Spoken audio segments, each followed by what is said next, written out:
Okay, we're going to change some wiper blades on a Buick Envision. So the best thing is always keep your hand on your wiper arm.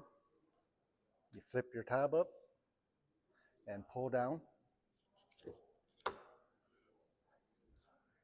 Just show you what it looks like in here. So this is what it's going to look like when it's on the vehicle.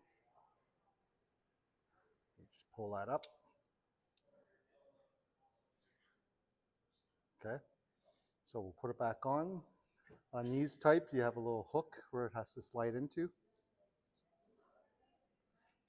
So you just push it in, pull up, and flip your tab back down. And I'll show you on the other side just to make sure.